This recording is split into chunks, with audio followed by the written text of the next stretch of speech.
Hello अस्सलाम वालेकुम, this is Mohammad Faizan और मैं अपने लास्ट लेक्चर को यहाँ पर कंटिन्यू करना चाहूँगा क्योंकि लास्ट लेक्चर में मैंने आप लोग अगर लास्ट लेक्चर में देखा हो तो उसमें मैंने आपको उससे पहले मैंने सी आउट के बारे में बताया था और उससे लास्ट लेक्चर में मैंने आपको सी इन के बारे में बताया था कि किस तरह हम यूज़र से इनपुट ले सकते हैं थ्रू कीबोर्ड। तो आज के लेक्चर में भी हम कुछ न्यू चीज़ के बारे में ही सीखेंगे और ये बहुत ही इंटरेस्टिंग चीज़ है। इसका नाम है कमेंट्स। अब किसी भी अब कोड में कमेंट्स की क्या अहमियत है। अब कमेंट्स बेसिकली होते क्या हैं? कमेंट्स वो स्टेटमेंट्स होती हैं जिनको कंपाइलर रीड नहीं करता और ये हम अपनी फॉर्म में लिखते हैं, मतलब वो टेक्स्ट है इंग्लिश का जो हम इसलिए लिखते हैं ताकि हम बाद में कोड को समझ सकें। फॉर एग्जांपल अगर मैं आपको एक मिसाल दूँ, अगर आप अपना कोड किसी दूसरे को देते हैं, मतलब आप अपना कोड सिर्फ आप ऐसा कोड लिखते हैं, ऐसा मुश्किल कोड लिखते हैं जो कि सिर्फ आप ही पढ़ पाते हैं, मतलब जो आपको ही समझ आती है। तो आप अगर कोई दूसरा प्रोग्रामर आके आपका प्रोग्राम देखता है तो कोड देखता है तो उसको समझ नहीं आती कि ये रिटर्न क्यों करवा रहा है वैल्यूज़, तो उसके लिए हम कुछ स्टेटमेंट्स पहले ही साथ लिख देते हैं जो कि कंपाइलर रीड नहीं करता और प्रिंट नहीं करवाता ताकि उसको समझने में आसानी हो। तो उसके लिए हम कमेंट्स यूज़ करते हैं। या फिर आप इसकी एग्जांपल इस तरह ले सकते हैं, सपोज आप किसी बहुत ही 50 साल पहले आपने कोई प्रोग्राम लिखा हुआ है, 50 साल बाद आप दोबारा उसको खोल के देखते हैं तो आपको समझ नहीं आ रहा होता कि ये उस वक़्त आपने 50 साल पहले ये इनपुट क्यों ली थी, ये फंक्शन क्यों डिफाइन किए थे, ये वगैरह वगैरह। तो उस केस में आप कमेंट्स देखकर आसानी से अपने प्रोग्राम को दोबारा समझ सकते हैं।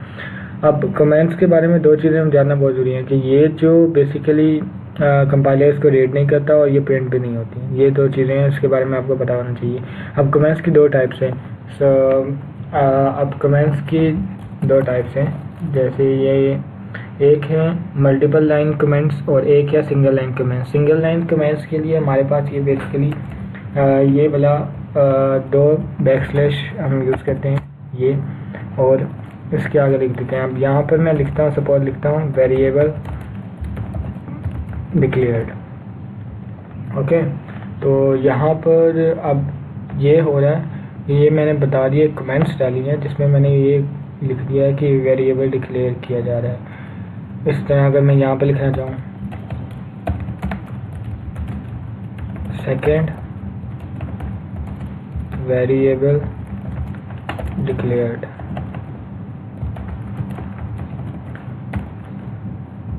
ठीक है। तो ये आप इसी तरह अगर यहाँ पर मैं लिखना चाहूँ इनपुट इज बीइंग टेकन, इधर मैं लिखना चाहूँ यूज़र इन आउटपुट कमांड, इसी तरह मतलब कोई भी आप कमेंट्स लिख सकते हैं। लेकिन सारे का एक मतलब ये है कि अब ये कंपाइलर रीड नहीं करेगा। जैसे अब मैं अगर इसको प्रिंट करवाऊँ तो ये सेम उसी तरह चलना चाहिए जिस तरह हमारा लास्ट प्रोग्राम में चला था। जैसे ये 25 है और मैं 23 को लिखता हूँ, ये देखिए मेरा प्रोग्राम सेम उसी तरह ही चल रहा है जिस तरह लास्ट वीडियो में हमारा चला था। सो हालांकि मैंने इसमें कमेंट्स ऐड किए हैं तो ये शो करता है, ये प्रूफ देता है कि ये उसके कमेंट्स कंपाइलर रीड नहीं करता और उसको प्रिंट भी नहीं करवाता और ये सिर्फ यूज़र रीडेबिलिटी के लिए यूज़ होता है, मतलब सिर्फ हमारे पढ़ने के लिए और प्रोग्राम को थोड़ा इजीली अंडरस्टैंड करने के लिए ही इसको लिखा जाता है। लेकिन अब जो सिंगल लाइन जो हमारे पास कमेंट्स होते हैं, इनसे ज़्यादा हमारे पास यूज़फुल एक और टाइप के कमेंट्स होते हैं। जैसे अब मैं अगर सिंगल लाइन कमेंट्स से मैं आपको समझाना चाहूँ, जैसे अगर यहाँ पर आप कुछ भी लिखते जाए वो सारा सिर्फ कमेंट्स पे जाएगा, उससे कोई फ़र्क नहीं पड़ता। लेकिन अगर मैं यहाँ पर न्यू में लाइन में चला जाऊँ एंटर प्रेस करके, तो यहाँ पर अगर मैं कुछ लिखना चाहूँ तो वो अब नो लॉन्गर कमेंट्स में है, मतलब ये कमेंट्स में नहीं है, अब ये कमेंट्स से बाहर है। मतलब ये एरर इसलिए शो कर रहा है क्योंकि आप इसको कंपाइलर रीड कर पा रहे हैं, मतलब ये एज एन एरर कंसिडर किया जा रहा है। सो इसके लिए आप चाहते हैं सपोज़ कि आप मल्टीपल लाइन कमेंट्स यूज़ करें, तो उसके लिए हमारी ये दूसरी टाइप यूज़ होती है कमेंट्स की जिसके लिए हम बैकस्लैश डालते हैं और एस्ट्रिक डालते हैं और इस तरह हम डिफाइन कर देते हैं। अब इसमें आप लाइंस में जो भी लिखते रहें, न्यू लाइन यूज़ करें। तो यहाँ पर आप कुछ भी कमेंट्स डालते रहें तो आप मल्टीपल लाइंस में कमेंट्स लिख सकते हैं। तो ये सेकंड टाइप है कमेंट्स की। तो ये आप बताना चाहिए और ये ही ज़्यादा यूज़ होती है बेसिकली।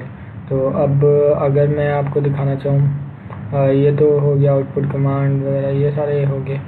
तो अगर मैं किसी स्टेटमेंट को प्रिंट नहीं करवाना चाहता तो हम उसको कमेंट्स में भी डाल सकते हैं। सपोज जैसे मैं अगर ये सारी को डाल देता हूँ तो अब प्रिंट क्या होना चाहिए, कंपाइलर तो ये रीड नहीं करेगा क्योंकि इसको मैंने कमेंट्स में डाल दिया। ये सारी की सारी आप कंपाइलर को प्रिंट भी नहीं करवानी चाहिए। तो चेक कर लेते हैं कि ऐसा होता भी है कि नहीं होता। तो ये देखें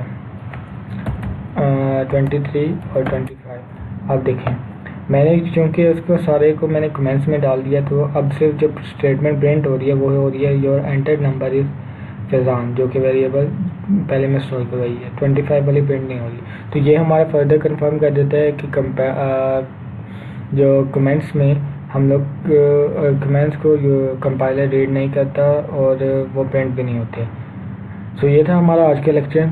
होपफुली आपको आज के लेक्चर में मज़ा आया होगा क्योंकि ये बेसिक चीज़ें आस्ते आस्ते हम अपनी बेस बना रहे हैं। तो इंशाल्लाह अगले कुछ लेक्चर्स में हम एक स्टेप आगे चलते जाएंगे और इंशाल्लाह आप एक अच्छे प्रोग्रामर बन के ही निकलेंगे यहाँ पर। अगर आपको हमारी वीडियो पसंद आई हो तो ज़रूर इसको लाइक एंड शेयर करें और हमारे चैनल को सब्सक्राइब करें। और अगर कोई आपकी शिकायत या फिर कोई कमेंट हो तो आप ज़रूर कमेंट्स में लिखें नीचे। और हमारी वीडियो को लाइक एंड शेयर करें। हमारे फेसबुक पे भी हमारा पेज है ऑल यू नीड के प्लेटफॉर्म से, तो आप उसको भी लाइक करें। और कोई भी मसला हो तो मुझे ज़रूर बताएं। Thank you very much. Thanks for listening to us. अल्लाह हाफिज़ एंड स्टे ब्लेस्ड।